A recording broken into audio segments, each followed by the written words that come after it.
You may have heard of the term self-care in our community. You may know that it is important to help us stay regulated.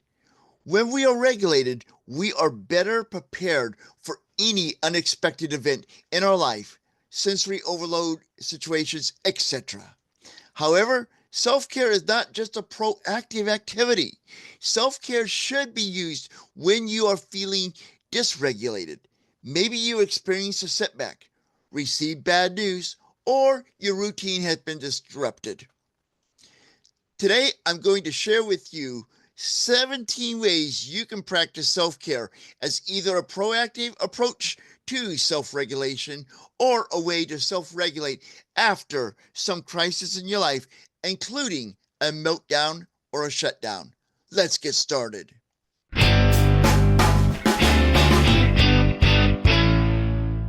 Hey, Define Yourselfer, I am Chris Mitchell from theconfidentautistic.com.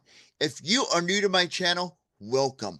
I am an autistic adult, late diagnosed, an advocate for autistic adults, and a digital creator empowering other autistic adults and the entire world to embrace autism. If this resonates with you, please consider subscribing to the channel. And when you do subscribe, don't forget to ring the bell to be notified of new videos and when I go live. Self care is the ability to care for oneself in order to promote well being. It involves reflecting on your needs, experiences, and behaviors, and taking action to support your health, both physical and mental health. Self care is important for autistic adults because it can help us manage the many challenges we face, including sensory sensitivities, social interactions, and daily responsibilities, not to mention unexpected events, trauma, dramas, anything else that causes us to become dysregulated. Self care can help autistic adults like you and me improve our ability to regulate emotions, reduce anxiety, and improve communication and social skills. Some examples of self care activities include using weighted blankets or noise canceling headphones to manage sensory sensitivities. I use both. I love my headphones because one of my sensory issues, which I mentioned in other videos, is noise. Noise really bothers me, especially conversations or like the TV being on and the dialogue, constant dialogue. I wear headphones to help manage that. That's sensory sensitivity. I also use a weighted blanket. I don't think it's that much for sensory issues in my case, but it does help me with anxiety or calming down when I'm feeling, well, anxious or stressed. Speaking of sensory sensitivities, find and or do something that soothes your senses. One thing that helps me when I'm having anxiety or feeling dysregulated is I will listen to music that will help calm me. And I have a playlist that I use on Spotify to help calm me, and I also have a command set up on my Amazon device, as well as I created a playlist right here on my YouTube channel of great relaxing music with soothing videos.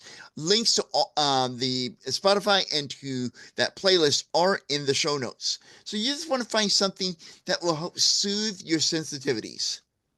Or if you need more sensory input, like you need to be hugged or whatever, find a way to be hugged. Get somebody to hug you. And if you, well, I mean, don't walk up to a stranger, but get somebody to give you a hug. And if that's not possible, use what we talked about a moment ago. Use a weighted blanket that can help your sensory, and that would be a great sensory activity to help soothe your senses. Another way you can practice self care is to immerse yourself in your special interest. Many of us, I won't say we all because not everyone does, but many of us in the autistic community have a special interest. And getting deep diving into it and engrossing yourself and surrounding yourself in that special interest really could help you manage anxiety, overstimulation, whatever. It's a great tool for self care. Self-care can, and I believe should, include finding a supportive community. Connect with others who share similar experiences. There are probably hundreds, maybe even thousands of autistic communities that you can join virtually online on Facebook, probably LinkedIn, everywhere, including I have one on Facebook I've started entitled The Autistic Adult. I had a brain freeze for a moment. My apologies. The Autistic Adult Embracing Autism. And I will link to that in the video description. And it does not have to be a virtual group. If you have a group that you meet with in person, maybe a group of friends that you can connect with, other autistic friends you hang out with them. That's great self-care for you and for them. Your self-care should also involve practicing calming skills, such as deep breathing, rocking, as I mentioned a little bit earlier, listening to music, or watching a video. Find, binge watch your favorite TV show, watch a funny movie, or something that you enjoy watching. Watch a whole bunch of videos right here on YouTube. Anything like that. If it soothes you and makes you feel good and relaxes you, that's part of self-care. Self-care also includes eating. Now, they recommend for self-care to eat healthy, which is a great recommendation, and you should make healthy food choices. But sometimes as self-care, you gotta pamper yourself. I don't know if you're a fan of the show, but I've watched Star Trek: The Next Generation, and whenever Deanna Troi, the ship counselor, needed to give herself some self-care, she would have ice cream. So yes, eating healthy is important, but every once in a while in self-care, you gotta pamper yourself. It's okay. Give yourself permission to eat that ice cream, or in my case, eat that Twinkie. Self-care can look like exercising. This means include moderate physical activity in your routine if that's a possibility for you, an option for you. I am a multiple disabled person. I am physically disabled. So moderate physical activity, not the easiest thing for me to do. I can do some, but jogging is not on my agenda. So whatever you're physically able to do, uh, try some of that activity. That will be good for your self-care time. Sleeping and sleeping well is a great part, an essential part of self-care. So develop a healthy sleep schedule. And I know that's hard. I know I've heard a lot of people in our community talk about this. I have this problem too.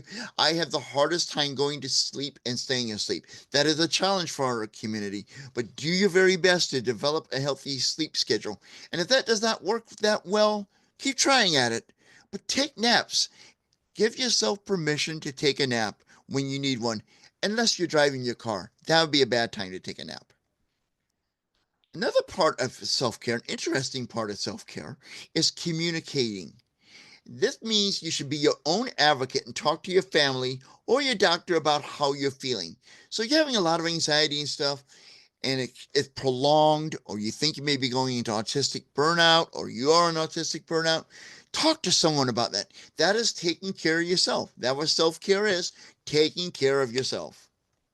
Now, this is highly recommended by a lot of people in the self-care community, counselors, psychiatrists, psychologists, self-help gurus. Everyone's talking about this, and that's journaling. That writing in a journal can be a helpful coping skill. Maybe there's something troubling you, and you just don't know how to put it into words that you can express and share with other people. Or you're so stressed out, you're becoming nonverbal. Write it in the journal. Get out your feelings and emotions in there. Much better than hitting a wall, right? So, yeah, journaling is a great way to practice some self-care. Some people like to journal once a day. They may do it in the morning, they may do it in the evening to share their thoughts or reflect upon the day. Some would do it both morning and night.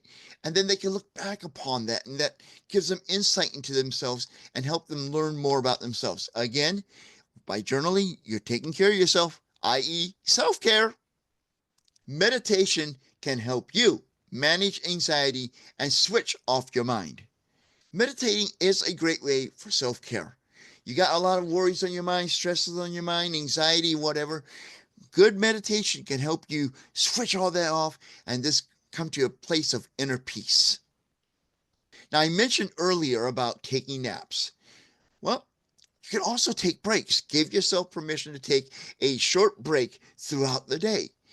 Every once in a while, I need to take a little short break. I'll get up out of my office, walk around the house, maybe go sit on the patio during the, weather appropriate, of course. Sit on the patio or the nice little bench we have on our front porch and just take a 15, 20-minute break, just relaxing, enjoying nature.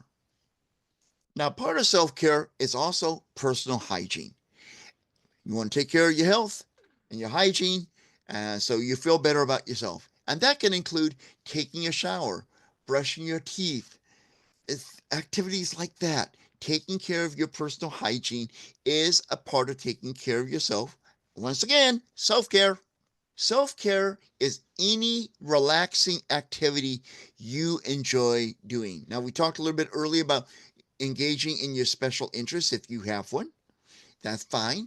And we talked about watching TV or, a TV show, binge watching movies, whatever. That's fine. We talked about listening to music. That's a relaxing activity. But other relaxing activities, slow down. I'm so excited about sharing this with you. Another relaxing activity could be taking a walk, riding your bicycle somewhere, maybe I don't know, go swimming, whatever relaxes you. That is part of self-care. You should not say, I don't have time to do these things. You got to take care of yourself, or you won't have time to do the other things you want to do or need to do, like go to work. Self-care is that important. So make time to do something you enjoy doing. Even read a book. That is if that's an enjoyable activity for you, go for it. One of my favorite ways to practice and engage in self care for myself is spend time alone.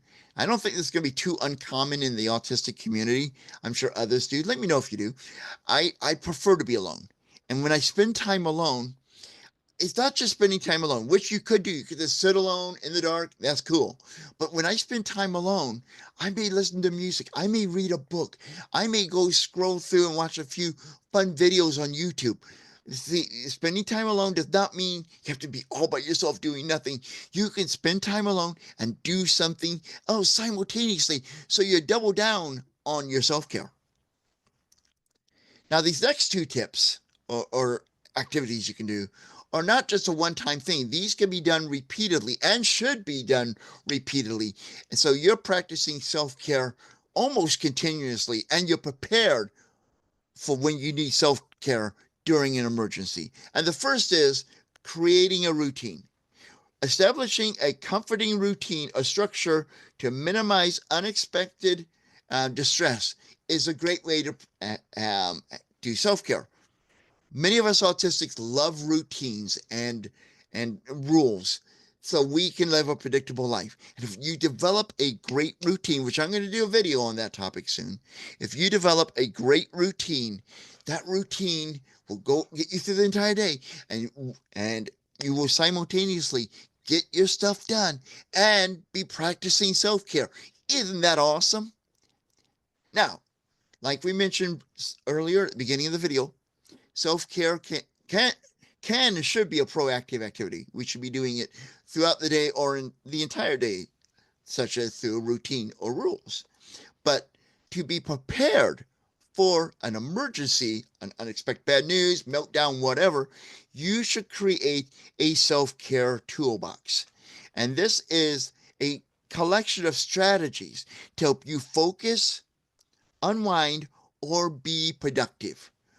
We'll do a video at a certain point, and when it's available, it will be in the video description for this video, on how to create a self-care toolbox and what should be in it.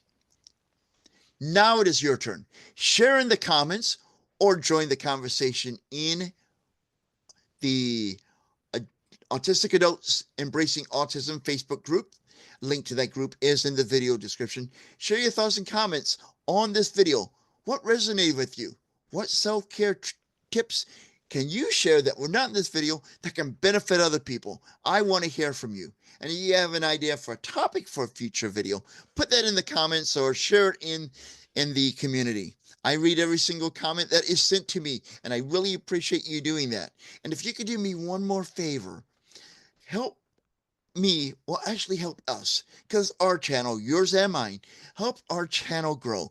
Please like this video, share this video, and when you comment on this video, this tells YouTube this is a great video. And then the algorithm, that funny little thing that we all live by who are digital creators, will tell the world, more people about it, and that will grow our channel. And then together, you and I are helping autistic adults embrace their autism and live a life where they are confident in who they are and what they are doing. So until next time, this is the Confident Autistic, Chris Mitchell, telling you now is the time for you to embrace your autism.